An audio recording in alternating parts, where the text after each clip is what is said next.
Hello, hello, hello, everyone in Fantasy Alarm Land. I am Brandon Marianne Lee, and I'm here with a special guest, Mr. Jonathan Mpemba, typically our producer, now fantasy analyst extraordinaire, right here on the live feed. Hi, Jonathan. How are you? Hey, Brandon. How you doing? Good to finally be on this end of the camera.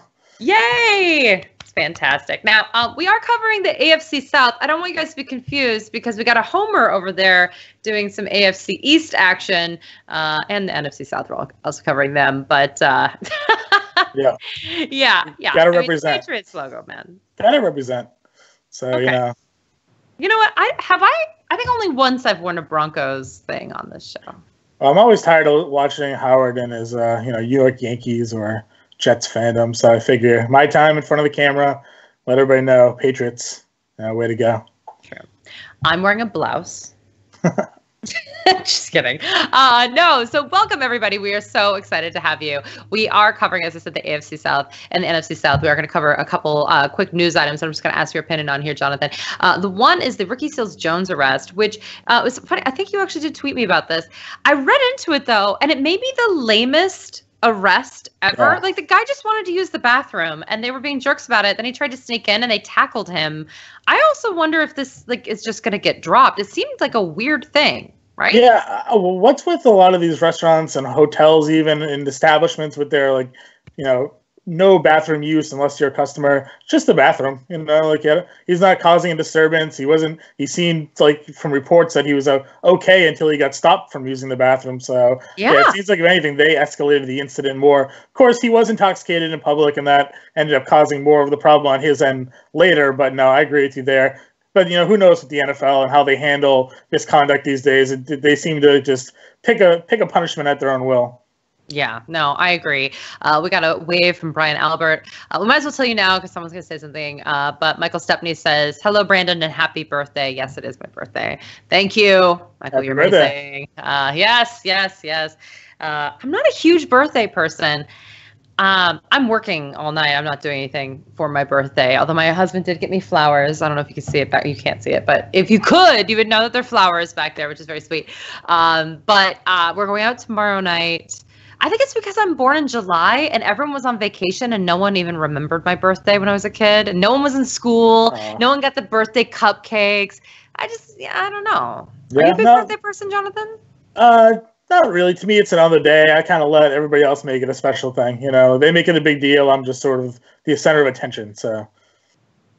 Yeah, I don't know. It's everyone is a birthday person or not a birthday person. I sometimes wish I was more of one because it seems like everyone else is one, and I feel like a jerk when I don't do the same. I'm like, oh yeah, sorry, it's your birthday, yay! Anyway, so I should treat others how they want to be treated, not just how I want to be treated, of course. So I'm going to try to be better about that this year. I kind of treat it like a New Year's. It's like a resolution. So there you go. As I said, we are going to be covering the AFC East, and the first thing, and the NFC East. The first thing we're going to talk about is the Atlanta Falcons. AFC South. AFC South, NFC South. See, I'm distracting you with the Patriots thing. I get it. I'll cover it up. Just kidding. It's great. I'm glad you're a fan. You're right, though, because when it's a Yankees shirt, I don't even think about it because it's baseball. But right. Patriots, it's just throwing me. So AFC South, NFC South. Now, we're going to start with the AFC South, but I do want to say this real quick. It has been announced that Julio Jones is not going to get a new contract.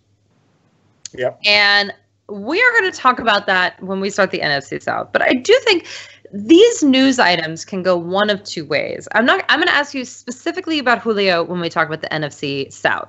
But right now, when you see a contract dispute like this, Le'Veon Bell as well, nothing happened. He's going to be franchise tagged again. He says goodbye basically to the Steelers, but a year early. But he's going to be the best he's been all year. I don't know. When you see these contract disputes, especially with these stud guys, does this affect your thinking one way or the other? And by that, I mean, do you think that they're going to play even harder because they're playing for contract? Or do you think that they're going to be like, whatever, I got to protect myself. This is a business decision, because it can kind of cut both ways. I think in football, I feel that way, that maybe they'll try to protect themselves a little bit more.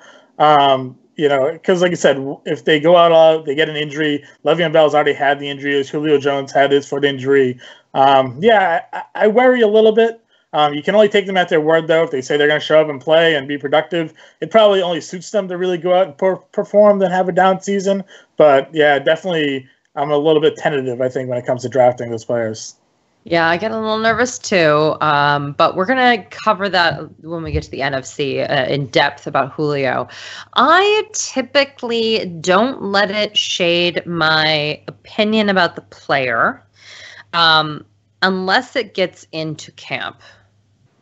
So we're just there now, and I'm not talking like, the first couple of days, but if we're at the beginning of August and we're still having this conversation, which is only a week and a half away, I get a little more nervous. So let's talk about being nervous, and let's talk about the Houston Texans. Now, when we were off air, you said that you were a little surprised that I'm not a big Deshaun Watson girl, and I think I want to give some context here. I don't dislike Deshaun Watson, but I do feel like there are a lot of red flags. Most importantly, his adjusted completion percentage, which was rock bottom in the National Football League. The only two people with the worst adjusted completion percentage, according to Pro Football Focus, was Deshaun Kaiser and Drew Stanton. That's insane.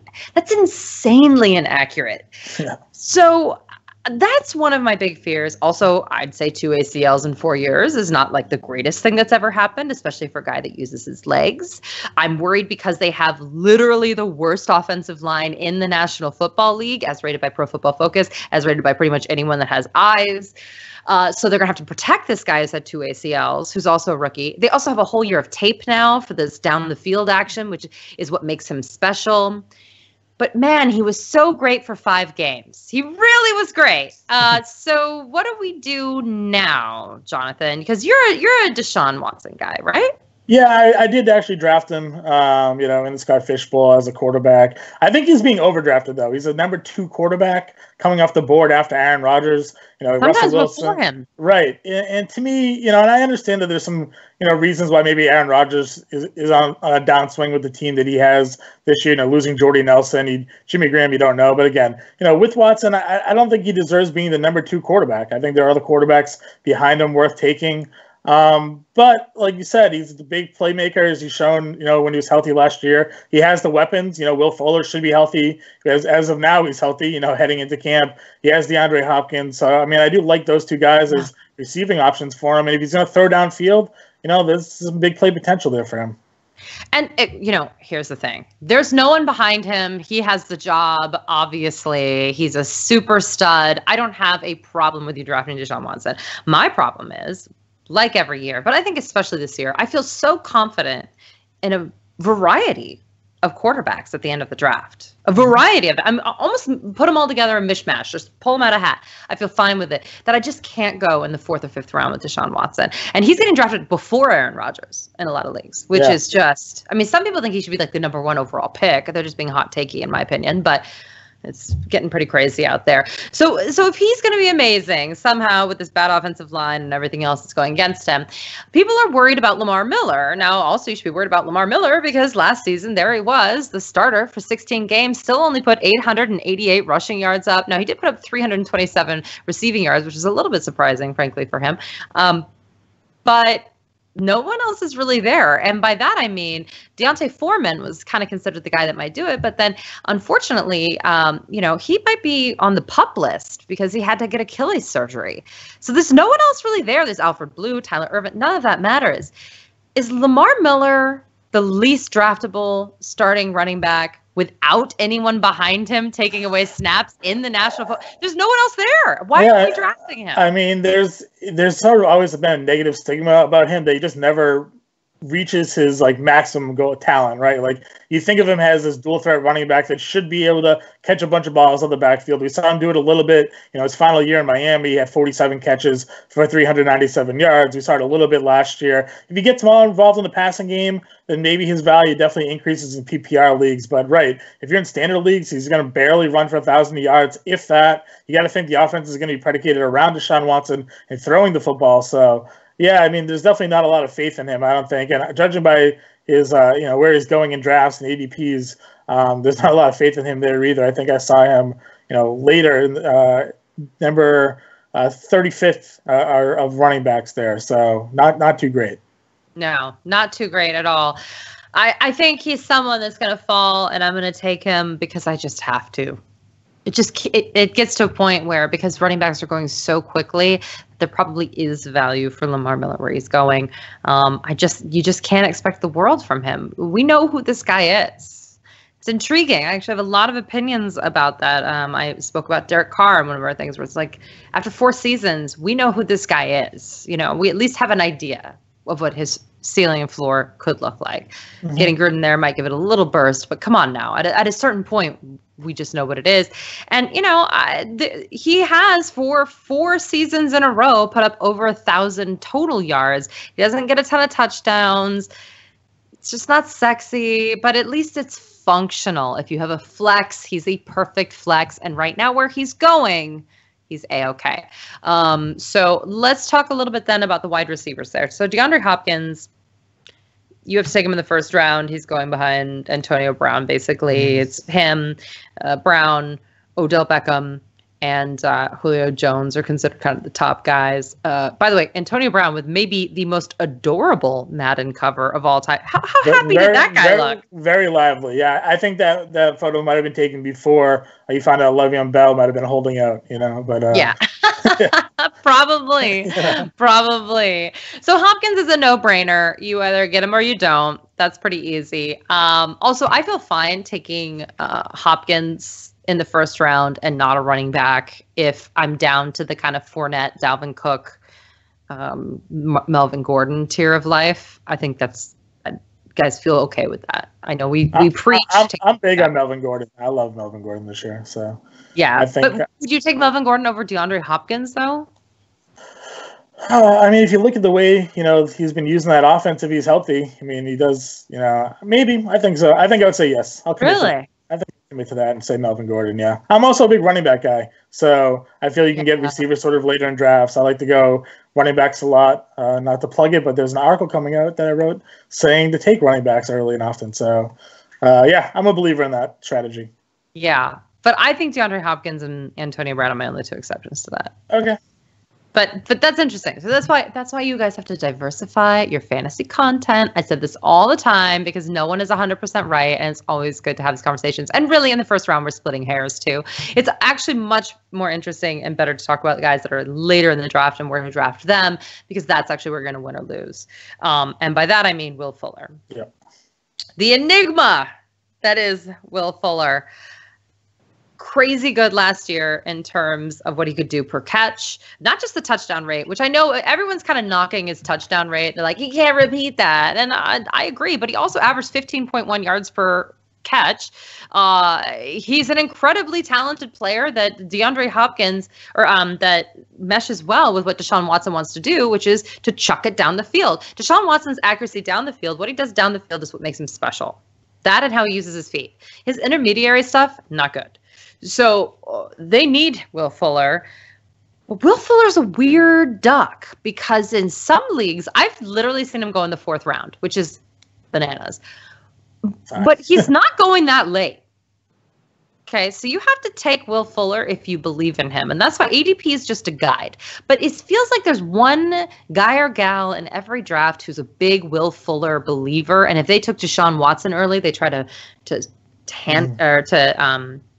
stack him, yeah, with Will Fuller. Would you do that? And in what rounds? Yeah, I'm not opposed to taking the quarterback, wide receiver connection. I think that obviously makes sense because you can double up the fantasy points. And like you said, Will Fuller is a guy that had 7 touchdowns in 10 games last year. A lot of them obviously came towards the end of the year for him. Stacking up those, when he came back, stacking up all those touchdowns in those games. Yeah, I mean, you said 4th round. That seems early, but I'm looking at some average, ADPs for him, and it's sitting, around 67th overall. So you're looking, like you said, 4th, 3rd, 4th round. So 5th round even. That seems a little high. I feel like there's some better options, more consistent options, maybe in that range. Yeah, it seems very high to me, and I am a fan. I like Will. I mean, last season I was telling you guys to start him every time. I was like, oh, he's out there, yeah.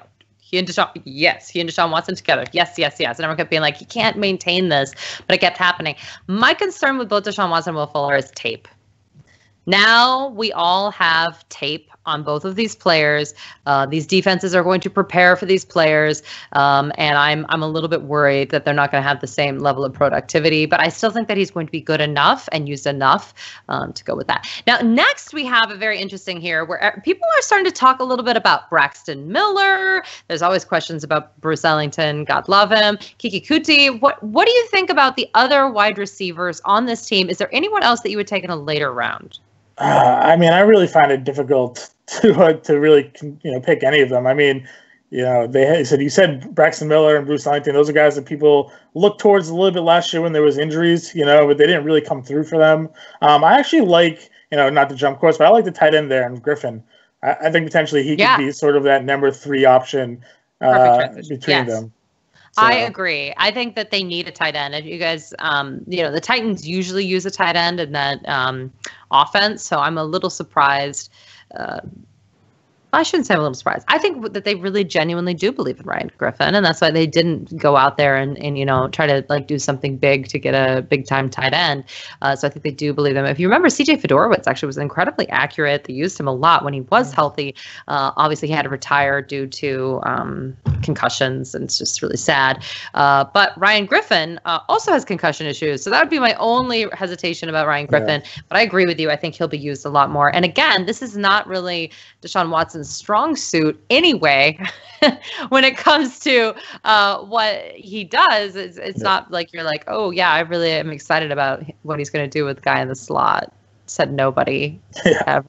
I mean, that's just not really. Yeah, they don't really have a guy that you can really trust anyway. So, like I said, I think the tight end there, it was just 2 seasons ago that Griffin had 50 catches and over 400 yards. So, he's definitely capable tight end there. Completely agree. So let's shift our focus then to the Indianapolis Colts. Are you someone who's fine with him just throwing a high school football and feel good, or are you someone who's still nervous? I mean, you have to still be nervous, right? I think, I'm nervous to take him as a quarterback, but I still feel a little bit better, I think, about the weapons in this offense with Jacoby Brissett maybe getting now a full year of camp with the Colts. Another thing, he had all last year to sort of learn their system. Like, I have a little bit more faith, I think, with Brissett. If he was to go into the season, if something happens to Luck, I'm not drafting Andrew Luck, though. I think I'll let somebody else sort of do that, and I'll take the receivers, instead. So let's talk about those receivers. We'll come back to the running backs because it's complicated. T.Y. Hilton was just shy of 1,000 yards last season, even with Jacoby Brissett having to take over a playbook that was built for Andrew Luck, which was absurd. 966 yards, 4 touchdowns. Now, he had one of the worst seasons in terms of variance. He would have 177-yard games and then 30-yard games, 175-yard games, 19-yard games. It was incredibly rocky. You'd have to believe that evens out, obviously, with Andrew Luck. But is he maybe one of the deals in terms of stud wide receivers because he's going so much later this year? So he's actually someone that I took in the last draft that I did. I believe in him. Like I said, I'm a believer if Jacoby Brissett has to start this year at quarterback. I think, there's some progression there. Of course, I'm also a believer in sort of the Patriots' eye for talent. So they drafted him on Bill Parcells' recommendation even. So I think there's some talent there with Brissett. And then, if Luck comes back and is the Andrew Luck that we know, then T.Y. Hilton could be an easy top 10 wide receiver this year. So, I'm a big fan of Hilton, especially where he's going in drafts. Yeah. After that, it's pretty dire, though. So we got Chester Rogers. We got Ryan Grant. Are they just going to use Jack Doyle and Eric Ebron as the other 2 wide receivers and just not have other wide receivers? Is that an option for them? I mean, they could, right? Like Doyle's proven to be capable tight end, with or without Luck. And then, of course, we know Ebron's more of an enigma. He should have all the talent. He has, the size and the speed, and he just doesn't have the hands, I guess. Like, I don't know. Couldn't catch footballs often in Detroit. I actually kind of like Ryan Grant a little bit. I thought he came through at times for Washington last season. He could take over to that, Dante Moncrief role, though Moncrief was always injured, and stuff like that. So maybe there's some interest in Grant for me, but between Rodgers and all them, it's not great, I guess. Yeah. There's a guy named Deion Kane who's a wide receiver there. It just reminds me of Superman. because of the name. Dean yeah, Dean Cain, Deion Cain. So anyway, that's how much analysis. Draft analysis right there. Yeah. About the wide receiver situation. I agree. I think Jack Doyle is also getting underdrafted. People are very worried about Eric Ebron. Man, Eric Ebron, is he who he has been? I don't know how we can think otherwise, right? Yeah, the sample size, I think, has been like we know who he is, right? Like he should be a guy. I mean, 2 years ago, 13 games, he had 61 catches for 700 yards. Everybody thought, like, finally, but he didn't score any touchdowns that year. So I think you're looking at a receiver that, 50 and 500. That's probably what he is. Especially if he's not the number one tight end, maybe even less. If they don't have the two tight end sets. So, yeah, I'm not drafting Ebron this year. Yeah, so that's the Colts, and it's probably going to be a shortest summary. I want to get to the Jacksonville Jaguars. Didn't want to touch on that Colts running back situation. Oh yeah, no, you're right. We should go back to that. Yeah, Mack and Ferguson and Hines. Yeah, I did skip over it on purpose. No, so here's the problem. Marlon Mack obviously didn't work out last season for the people that believed in him. He was a rookie. People were really excited. But Frank Gore is just never going to stop existing. I mean, God love Frank Gore. It's never going to stop. Yeah, he's going to take away in Miami now and take away all those carries. So unbelievable. But in terms of what's going on in Indy now, it looks like Marlon Mack probably should be leading the charge, but they did draft 2 running backs, and people are talking a lot about them. It's Nyheim Hines and Jordan Wilkins. Thoughts on these guys? And here's my other thing. If they're always behind, are they going to use the running backs? Oh, they'll use the pass-catching ones. I mean, and Mack showed that he can catch the ball a little bit last year. I mean, he did have 21 catches for 225 yards. If he has that sort of expanded role in the offense, then maybe we see him catch more passes and gain more yards on the ground, But like you said, they drafted Hines in the 4th round at NC State, Wilkins in the 5th round at Ole Miss. I think this is going to be one of those scenarios where you have to watch the preseason tape, watch those preseason games, see how they're being used, who's doing what more, and then sort of make the decision there. It is a mess, though. It's really hard for me to predict, who's going to do what, aside from Mack. Should probably go into the year with the lead role. Yeah, I think he will, too. I just don't know if I feel good about the usage. I feel like it's going to be very spotty. Keith Latella says, unless luck plays, the Colts are in trouble. So, yeah, we agree with that. There's just no getting around that. Also, they also still have a bad offensive line. Their offensive line's still garbage, too, right? So, I mean... Yeah. Yeah, they allowed a league-high 56 sacks last season. We will look for that a lot. Yeah. Michael Stephanie says that the Colts are behind a lot. Hines might see more work as a pass-catching back. I have no... I feel so neutral and confused about this backfield. This is one of those situations I will actually be watching what's going on in camp, the preseason games. I feel like if one of these guys pops, they could take the job. Oh, for sure. If they don't pop, it's going to be Mack. So I'm not a future teller. I just look at the stat lines. But because we don't have professional stat lines on either of these guys, I don't feel good telling you that. But if they can prove something in the preseason, I think things could change rapidly. So Jags, I want to talk about Blake Bortles. Blake Bortles, take him before your kicker. He always scores more fantasy points than you think he will. Trade him with other people. Matchups. The division's not very tough. What's the problem?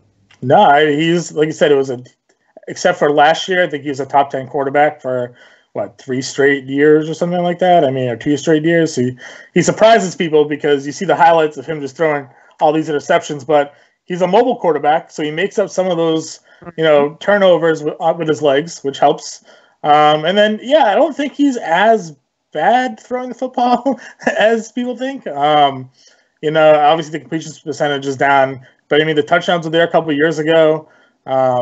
Yes, the offense is centered around Fournette now, but I think he can still be a low-end QB1, to be honest with you. So, yeah, every year, he was the number 1 quarterback in the fantasy playoffs last year, weeks 14 through 16. If you had Blake Bortles, he was helping you win championships. And by the way, he has helped me win numerous championships, and I don't mind. I don't feel dirty about it. I will ride that pony all the way home. I just do not care. And this is why I don't want anything to do with the Deshaun Watson in the 4th round. That just, to me, it's just totally useless. I would rather just have one of these guys fill in, and that includes Blake Bortles on my list. And I don't want to be like a Blake Bortles fangirl. I'm not talking about real football here. I'm talking about fantasy football. Right. The guy puts up fantasy points when he is in need. And at the end of the season last year, they needed him to do it, so he did. And the reason why they didn't need him at the beginning of the season is because Leonard Fournette was balling out. Now, Leonard Fournette kind of had this weird lull, though, where he hurt himself. Okay. So we're talking about that foot injury. And then also he, got kicked out of a game for, being a bad boy. There, he's a stud. I mean, you look at him and he looks like he's 30. By the way, too. I mean, he's 23, but like he looks like a man. Like, it's like, I mean, he was running over everybody at LSU. I mean, those highlights were just incredible. It was like people were bouncing off of his body. Yeah. He's just like, I will go through this. Still put up over 1,000 yards in 13 games, and 302 receiving yards, 10 total touchdowns. There's not a lot to complain about here, but are you worried about the injury in terms of him being a 1st-round pick, or are you just No, I'm okay with that. I mean, he had the injury, but he still carried the load during the playoffs. Over 20 rushing attempts in each of the 3 games that the Jaguars played. He looked fine. 3.5 yards per carry, but that happens when you get to the playoffs, tougher defenses. 3 touchdowns against, Pittsburgh. So, I mean, yeah, I'm not too worried about him. Yeah, they killed Pittsburgh twice. Yeah, they did. They're so crazy. I'll say this, too. He's lost weight, which is kind of the Le'Veon Bell thing. Remember when he had that man, and then he cut weight, and it was like, choom, choom, choom, choom. Yeah. And I'm really hoping that happens with him too. He says his goal is to play his college weight, which is 223. And if you guys famously remember about Leonard Fournette, people weren't quite sure he should go high in the draft because he showed up at the combine at 240. He ended up playing the season at 228, but he did kind of, have some fun, realize he was going pro and going to be a millionaire. And I get it. I've been there. When I'm happy, I eat too, Leonard. I hear you. But he's back down into the 220s. I think he's going to be fine. I'm not listening to this TJ Yeldon or Corey Grant. I don't want to even hear their names. Get out of here. Yeldon in, not, deep PPR flyer leagues, right? Because he'll catch the football. That's about it. Yeah, and as a possible, not technical handcuff, because I think they would go to a committee, but certainly his usage would go up if something were to happen to Leonard Fournette. Is that injury upside. So Marquise Lee is a #1 wide receiver that you can get basically in the middle of your drafts, maybe at the end of your drafts. I still think he's going to get a lot of work. He only got 56 catches last year, but it went for over 700 yards. He only got to play in 14 games. Only 3 touchdowns, not great, but I do think he's going to get enough usage, and he's going low enough in drafts that I think he may be one of the better values still available in fantasy, because listen, there's so much content out there right now, and here we are in July, and we're able to rattle off all these stats and do all these things.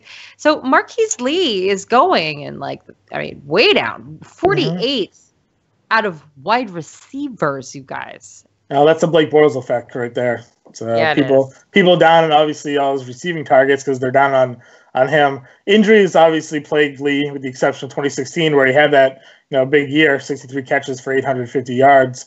But last year, like you said, the 14 games he played, but 56 for 702. So he's probably well on his way to eclipse, the 2016 numbers. So if he can stay healthy, that's really the one thing with him. I can see, a big year for, a Blake Bortles receiver, I want to know what happened to Keelan Cole, because now everyone's saying it's going to definitely be Dede Westbrook, Dante Moncrief, DJ Shark, everyone else. But it was really Keelan Cole who was the big standout last season. Do you think that maybe he'll surprise some people? Because you can take Keelan Cole right now as the last pick of your draft. Yeah, I mean, it's hard to really predict who in Jacksonville is going to catch the football, right? I mean, they did bring in Moncrief, and yes, he should technically have the better pedigree if he could ever stay on the field. Hasn't had trouble with that when he was with Indy. Westbrook was, everybody was waiting for him to come back and play for Jacksonville, last season. And Cole was on a lot of, the waiver wire articles I wrote last season because he was just floating out there forever, despite being a productive guy. So, I think you'll see probably, 2 or 3 guys get in the mix. And again, another scenario where you're going to have to sort of pay attention to how, the preseason plays out, who's getting, what reps with who, and kind of go from there. Yeah, absolutely. How do you feel about the other guys that I just mentioned, though? I mean, do you think that this could be a D.D. Westbrook? I heard D.D. Westbrook has some work ethic issues, so that always worries me. Dante Moncrief, always injured. Mm-hmm. And DJ Shark, rookie, has a chance here. Are you drafting any of these guys? I don't think I am, because I'm not expecting the Jaguars passing offense to really carry the load, right? Like if I'm trying, maybe if I'm, last pick in draft, need a wide receiver depth in like a PPR league, then sure, maybe I'd go and draft a Moncrief and hope that he stays healthy or something like that. But yeah, I'm not expecting Westbrook or those guys to come out and put up, top 30 receiving numbers or anything like that. So, I think for me, I'm probably fading the majority of the Jaguars passing attack. Aside from, like I said, I think Lee is someone that you can draft. Yeah, just a higher floor. I think a sleeper for me is Austin Seferian-Jenkins here. Yeah, that's fair. I mean, this is, he came back and played well for the Jets last year. Again, he's got another guy that has to stay on the field, though. He had his off-the-field issues, getting suspended and whatnot, and left on unfavorable terms there in Tampa as well. So, but yeah, there's another talented guy with upside, and, it really depends on whether or not Bortles is going to target him or not, Yeah, and I think that Mercedes Lewis had a ton of touchdowns last season, you guys. He was always in the tight end whisperer's mouth, and I feel like we're going to hear that for Austin Seferian-Jenkins this year. Austin Seferian-Jenkins, fun fact, he had 45 touchdowns reversed on calls last year. No, I'm just kidding. It wasn't 45, but it felt like that seems unbelievable. He had that one overturned. I remember that. It was every week. I've never seen anything like it. The least lucky man on the planet. So he actually regresses to the mean. I think that he can have some nice touchdown upside this year. It was really unbelievable to watch. I don't suggest watching the Jets tape if you don't have to, but certainly if you want to, Austin Seferian-Jenkins was just sad. Let's get to the Tennessee Titans. Marcus Mariota,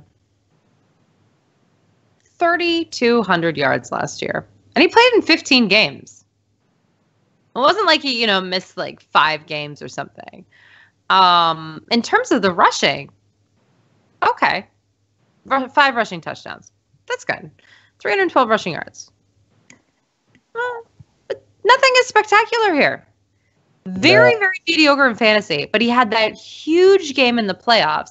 And so people are still saying this is the time. Now they have a new offensive coordinator, LaFleur. People think that he's going to be amazing, that he's going to bring all this, ingenuity into the offense. And I think that's fine. But I still think even with the supporting cast, I feel like we put too much pressure on Marcus Mariota to be someone he isn't.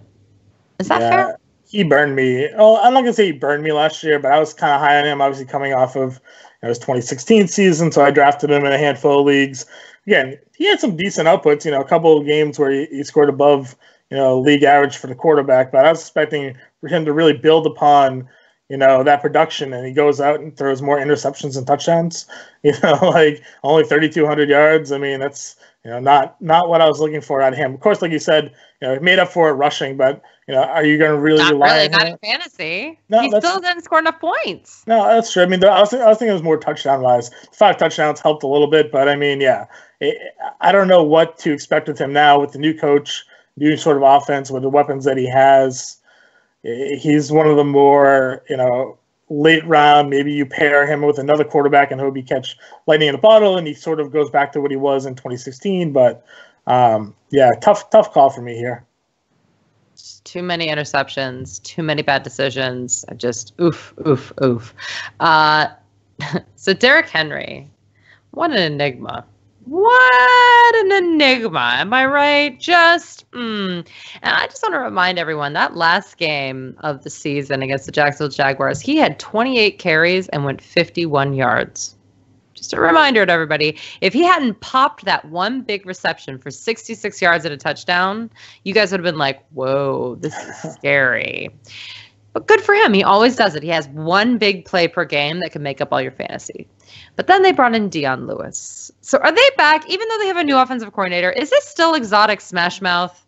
Is that what we're still doing here? Because that's what it looks like. So, I mean, I don't think so, only because I think Henry and DeMarco Murray were sort of similar power back type running backs, right?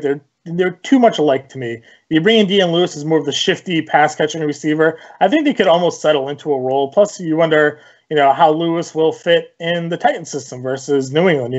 He was kind of on the scrap heap before New England picked him up and turned him into who he ended up being, with the injuries that he had before, in the league. So I'm interested in Derrick Henry a little bit more this year now that DeMarco Murray's gone. I know Lewis being there has some people sort of taking away from him, but I don't know. I feel like he could settle more into that early down back role, get the touchdowns that I feel like he is missing out on, and Lewis will feel more of that change of pace third down role.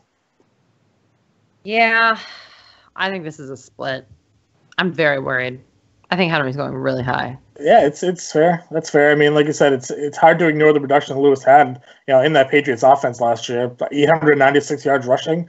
I mean, that's impressive for a guy his stature, 5'8", 195 pounds. In a committee. Yeah, I mean, it helped out that Burkhead was hurt for a long periods of time in the season, and Gillislee didn't really do anything after that first game when he had all those rushing touchdowns, and everybody thought, he was going to be the lead back. It ultimately ended up coming down to Lewis the majority of the time. So, so that's why I think it's going to be interesting now that he goes to a different team with an offense with a guy that's been in their system a little bit, and they spent the first round pick, right, on our second round pick, whatever it was, on Henry, which I thought was a little surprising after they had got Murray on their roster. So I think there's got to be a plan for Henry in their future, I would think. So although it's a new coaching staff, that's true. That's true. Sure, they're not to him. Sure, they're not committed to him. That's fair. This is going to be interesting too as to how committed they are to Corey Davis, because Corey Davis, I think they want him to be the number one wideout. They're like, this is what we brought you here for in the first round as pick number 5. But he only had 34 receptions for 375 yards, no touchdowns. So in the regular season, I know in the playoffs it's different. Are you ready to commit to him taking a huge step forward? I think his ADP is fine, actually, for that. I think that I'm glad his ADP isn't too high, but I don't know. Tell me how you feel. Well, I mean, if you think that he's going to take that step forward, then you have to be a little bit more of a believer in Mariota this season too, right? This is, again, if he's going to have a big season, you have to hope that Mariota is going to bounce back a little bit, because there's still other guys on the team that catch passes. Rashad Matthews there, Delaney Walker, So I mean, he's still fighting for targets with guys that are established in that offense. So theoretically, sure, he should definitely take over. He's got the size to be a top end receiver in this league. But yeah, last season was certainly a disappointment. Yeah, it was pretty big time. So we're going to have to believe in that. So Rashard Matthews, yep, he can catch passes. Tywan Taylor is there. Tajay Sharp. I mean, there's just nothing that's like extremely exciting afterwards. I think we feel the same way about the Jags. Delaney Walker, though, I think he could possibly still be the number one in targets and yards and touchdowns. Yeah. And you can get him actually pretty cheap. He's one of the people that if I miss on the top 3 tight ends, I'm looking for Delaney when I can. Yeah, for sure. He and Greg Olsen, in my opinion, are the 2 guys who could be, which we're going to talk about Greg Olsen later, the number 1 targets on their team that are tight ends and not being drafted as such. Would you agree with that? Oh, for sure. I mean, you've seen it with Olsen. Until last year's injury, he had, 5 straight 1,000-yard seasons or whatever it was, So, I mean, yeah, for sure, definitely lead there. And Walker's the same way. I've been a big fan of his. Try to draft him when I can. Like you said, if you miss out on the Kelsey, Ertz, Gronkowski, you get late in the draft, and they're sort of like that Walker, Rudolph, Olsen-y area of tight end. So, yeah. I think. Well, I'll say this. We have a question here that we're going to get to in between the AFC and the NFC, and it is: I have the first pick in my half-point PPR. Who should I be looking at for my second and third pick back to back? Ooh. So it's half-point PPR, so I don't really have the emphasis on the receiver. I'm a believer of going running backs. I like to stack as many running backs as I can early. I don't really believe in drafting handcuffs of your running backs. I'd rather draft starting caliber running backs early. Mm-hmm. So, I mean, for me, honestly, I don't have an issue going running back to start. I don't know if you have the same opinion. I know you like the wide receivers. I know that, as you talked about a little bit. So I like balance. So to me, in that kind of so we're at 12, so we're like 24 through 30 range. I could see you going with like Joe Mixon and Doug Baldwin. Yeah, that's fair. Baldwin's a good catch right there too on the turn. Because I look at it, you're not drafting again until forever. It seems like, right? The 24 picks go through, and then what's really left there for running back depth? I feel like there's more wide receiver depth as you get later in drafts than you are quality running back. So for me, especially if you're sort of in that wheelie spot, I like to go with running backs. I would try to get maybe one of the rookie backs that I think is going to be a bell cow here. So, but I would then maybe try to get Travis Kelce. Mm-hmm. I mean, I think that there needs to be a pass catcher in there of the first three. Okay. Because if you come back... I'm trying to pull out some ADPs here. Yeah. Sort of mock draft on the fly here, you know? Like. Yeah, exactly. I mean, I think I just feel like there aren't good running backs there either. Maybe you could get Kenyon Drake or Alex Collins. Those I would support. But then you're either going to have to draft a rookie early, like really early, or get into that kind of like shady Derrick Henry, Jay Ajayi area. Okay, that's fair. You know, so it depends on who's left, man. So every draft's a little bit different, but in my opinion, you're going to have a great running back, and that's the good news. Mm-hmm, for sure, right? You're going to draft Johnson or Gurley or something like that to start. So, yeah, thankfully. So, good for you. All right, on to the AFC South. Matt Ryan, least exciting quarterback, maybe in the National Football League. He and Sam Bradford and Matthew Stafford are all really battling out. They're all very much the same guy, in my opinion. So who cares, though? You can get him late. And the guy, yes, okay, the touchdowns were bad last season. But he seems to go every other season with touchdowns, so I guess he's due. I don't want to say that. But, I mean, the point is that I think actually he's fine. I think that Matt Ryan is someone that I can get super late, and I would rather get more skilled guys. So 4,000 yards since every single season since 2011. At least 4,000 yards. So that's his floor, right? Yeah, I want more than 20 passing touchdowns, which you touched upon. Just no touchdowns. That's tragic. It's tragic. But the year before, he had 38. Yeah, the Kyle Shanahan offense. So I mean, I know that was if you're a believer in what he was able to do for them. He had 32 in 2012 without Kyle Shanahan. That's fair. And he's sort of been around that mid to high 20s. So yeah, I mean, if he can bump those touchdown totals up a little bit, I definitely agree with you. There's another guy late in drafts, that you can easily snag, as you've said. There's no real reason to draft a QB early when there's so many quarterbacks sort of bunched together at the end of these drafts. So no arguments here. Devontae Freeman said his knee isn't 100% earlier in the summer, but now he's participating in OTAs, no problem. Tevin Coleman still there, probably still going to be involved, but both of them were okay fantasy options, and their ADPs are reflecting that they might actually be bargains. I actually had someone, Eric Buckman, on the show on the Fantasy Alarm radio show earlier that said that maybe he's being overdrafted, but I don't know if I believe that. With all these running backs going off the board so early, again, if they had just more touchdowns, which is hard to do if your team's only scoring about 2 per game, they'd both be studs. Yeah, for sure. And I mean, I think you're safe sort of drafting either or two. I like them both. I know Freeman's going early. You get Coleman a little bit later. And I like Coleman because, like you said, there's some injury history there with Freeman. Not that there isn't any injury history with Colvin either, but they both, do sort of the same thing on the offense as well. Obviously, you get more pass catching yards with Freeman because he's more of the involved with their offense. But I mean, both can catch the football, both can run the football. They slide in and out of that offense seamlessly. So I like them both.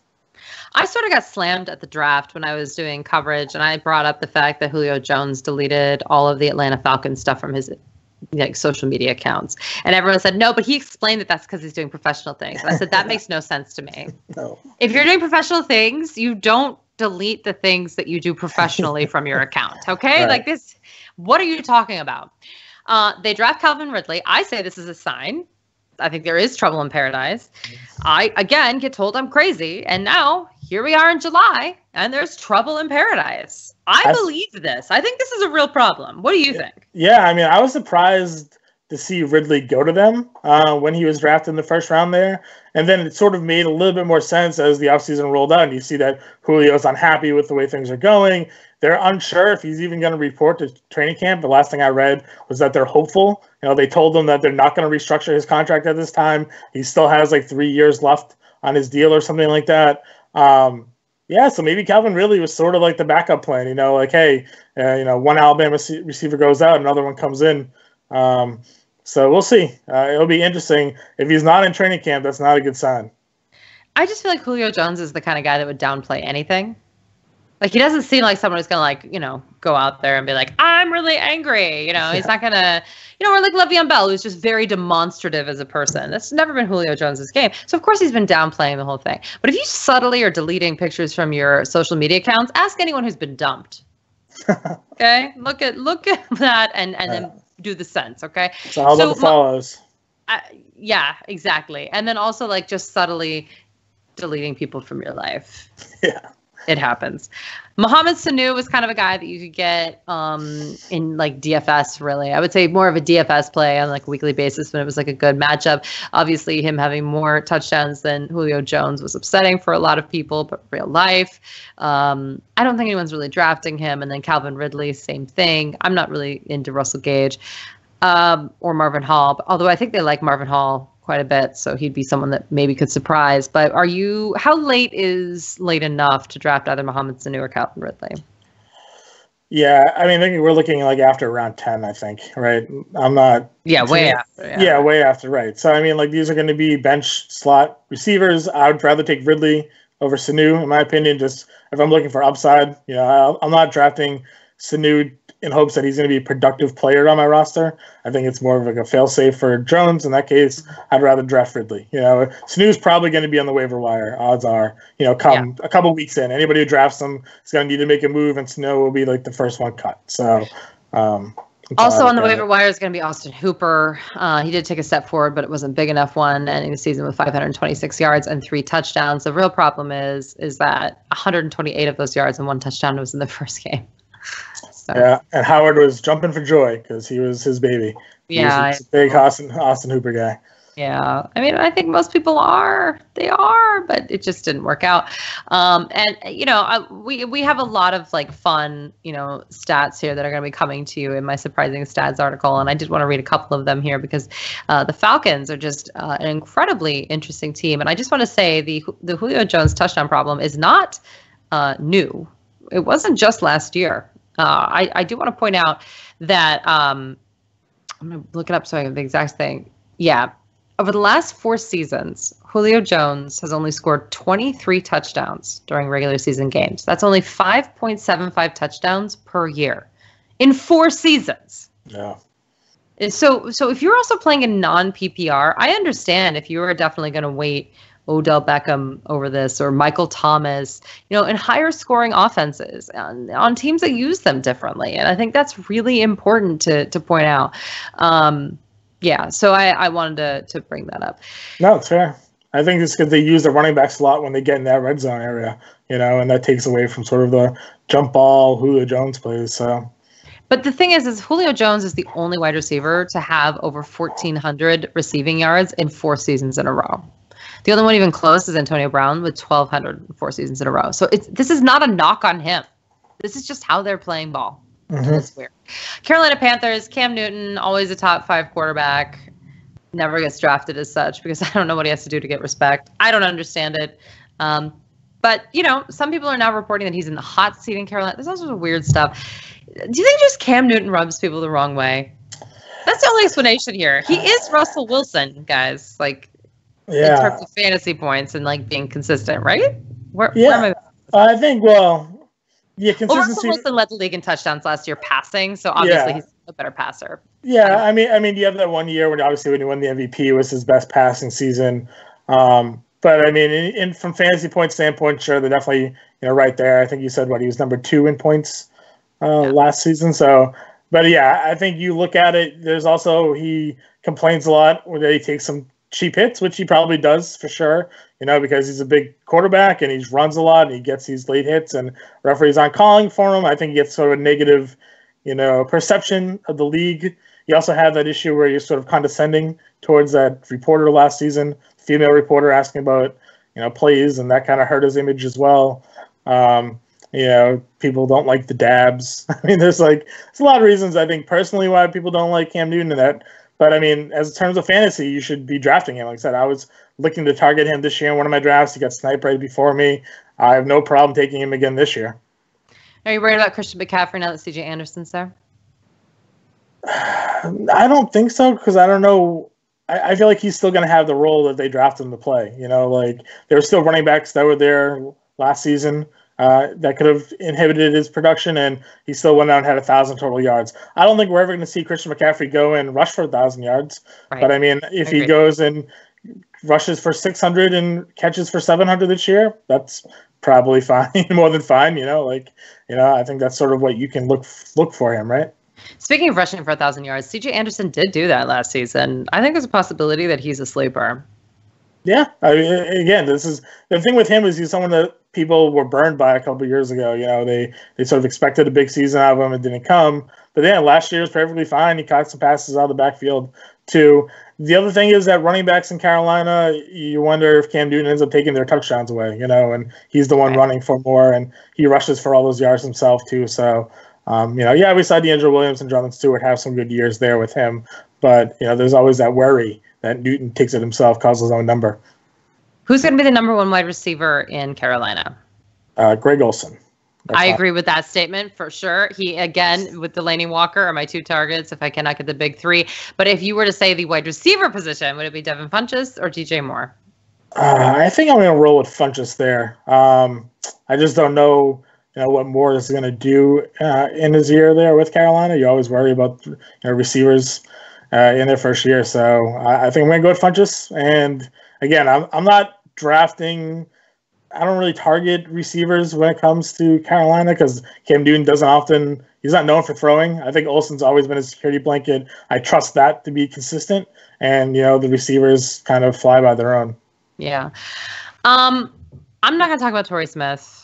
I think Curtis Samuel got hurt by having DJ Moore there and getting hurt his first season. So I don't think that's going to happen either. We agree on Greg Olsen 110%. That's my problem with DJ Moore and Devin Funchess is that I think either of them are going to be the third option on the team at the highest, because I think it's definitely going to be McCaffrey and Olsen as to who's the number one and number two target.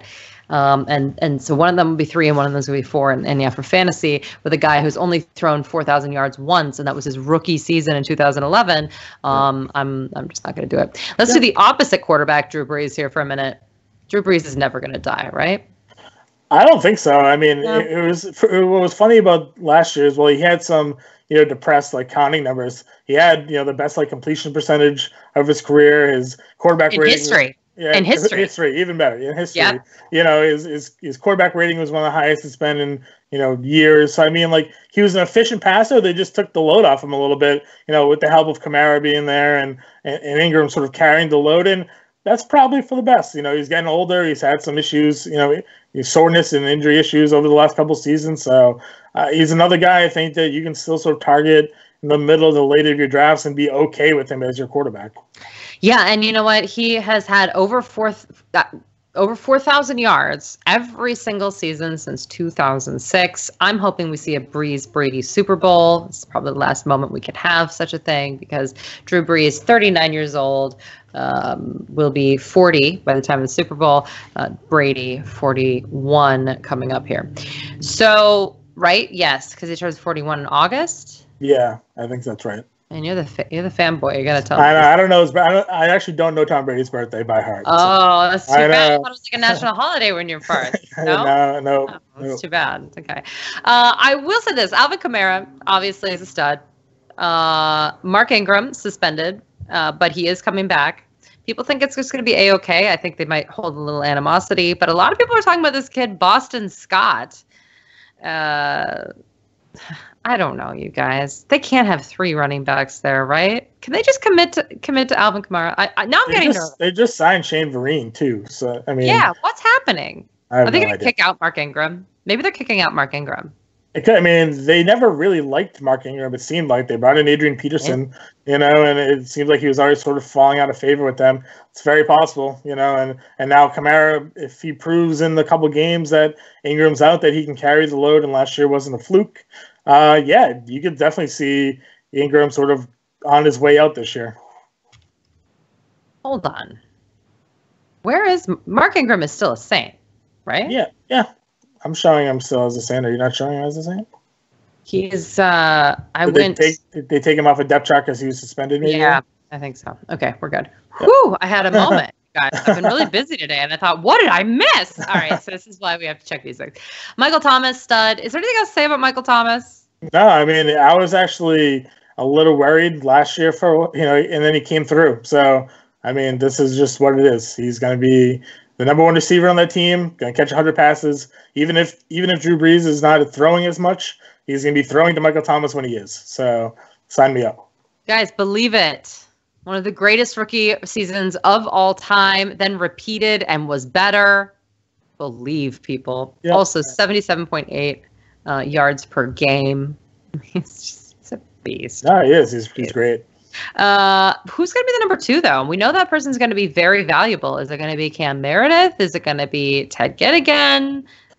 I'm going to think I would rather it be Cam Meredith. I don't want to have to believe in Ted. Yeah, I don't want to have to believe in Ted Ginn again. I did own Ted Ginn, though. I mean, where did that season come from last year? Woo! So, yeah. I thought, yeah, I mean, he had it with Carolina, so I guess it made sense. But I mean, yeah, good for that. I was able to get him off waivers. I didn't draft him, but yeah, I think it should be Meredith, in my opinion. I know you kind of like Ben Watson a little bit now that he's back in New Orleans. Yeah, and by I mean take him incredibly late. Sure. Yeah.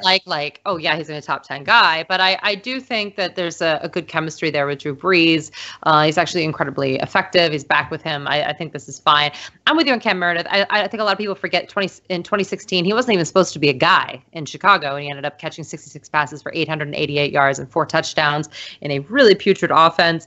He basically is an Alshon Jeffrey type.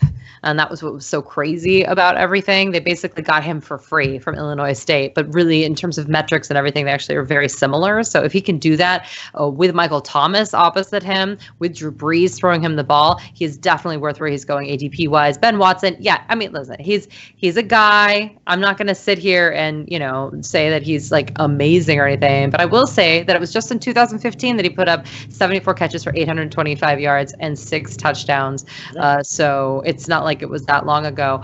Last team here, and we can really blow through this because it's the Tampa Bay Bucks. Love you, Bucks fans. Jameis Winston suspended. Not very nice. Fitz magic there for the first couple of weeks. Yeah. I don't feel any way about this because I didn't care for this team and their offensive weapons and their possibilities to begin with.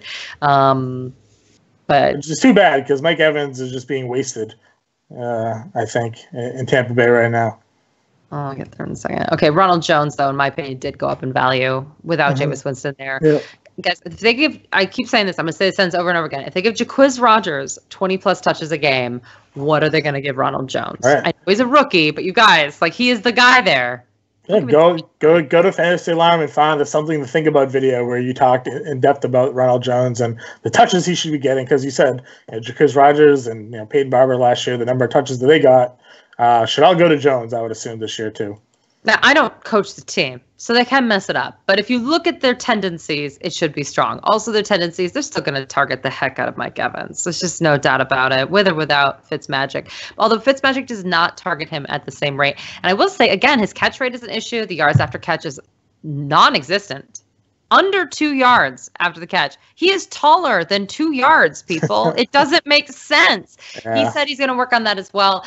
It doesn't matter. The volume, you just got to draft him high. I actually think he's kind of a value right now because he's dropping into the later part of the second round. Yeah. I even saw him go in the third once, and I was like, what? People are afraid with no Winston there, but I mean, I don't know. We've seen Ryan Fitzpatrick throw the football well at times, so who knows? Maybe this will be one of those years where knowing that he's going to be a starter going into the year, that he can put it together for a little bit till Winston gets back. What do you think about the tight ends there with Howard and Brate? I still lean a little towards Brate. I actually think I'm avoiding this. I think it's a split. I think they really like both of them. Yeah, it's frustrating that they brought Brate back because they spent the 19th overall pick last year on O.J. Howard and all of the upside that he could have possessed as the sole tight end there. But I'm with you. I think both of them are just kind of low-end tight ends, and I mean, maybe matchup plays if you can face a team that really struggles against tight ends, you can go ahead and play one of them. But if you had to pick one over the other, do you lean Brate or Howard? I'm leaning Brate because I can take him last. That's fair. Yeah. But I think again, that's the only differentiation for me. And I think they're going to have to use Howard a little more in blocking than they want to. If you had to pick one of these possible breakout guys, Chris Godwin, Deshaun Jackson, or Adam Humphries, who would you take? I actually used Humphries a lot last year in PPR leagues. Yeah, surprisingly efficient. Yeah, he was just kind of sitting in waivers, and he was always putting up like 10 points a game in PPR leagues. So I kind of like him. Godwin is kind of an interesting character because you hear a lot of rumblings sort of in the media about him potentially having a bigger role in the offense this year. And then D-Jax is always an explosive player. So it really depends on where you're drafting them. Obviously, you have to take Jackson before all of those guys. If you're really looking for a sleeper, you probably go Godwin. I think if you want sort of like a safer option, Humphries probably has that little slot role secured up for himself. So I agree. I think Humphries might be just a surprisingly effective player for how low you can take him. So, well, anyway, here we are at 8 p.m. Thank you so much, everybody, for listening. Jonathan and Pemba, thank you so much for being an analyst. Hey, Brandon, today. it was a fun time. Look forward to hopefully getting a chance to do this again with you. Yes, and just to let you guys know, we're not total jerks. There's no way for him as a producer to chime in. We've asked. It's true. I mean, I could maybe there's a way I could possibly chime in. There's a hearing thing. There's a computer that he like logs into thing. It's very complex back there. A lot of programs. There might be a way I can turn a mic on so I could throw out my contributions every once in a while when they're required. Yeah, I like it. But maybe when we talk about the AFC East next time, so that I don't calling the AFC South the AFC East, because that's what I did 45 times on this. So. All right. Well, thank you everyone so much. We adore you. Have a wonderful night, and we will see you next week. Bye-bye. See you later.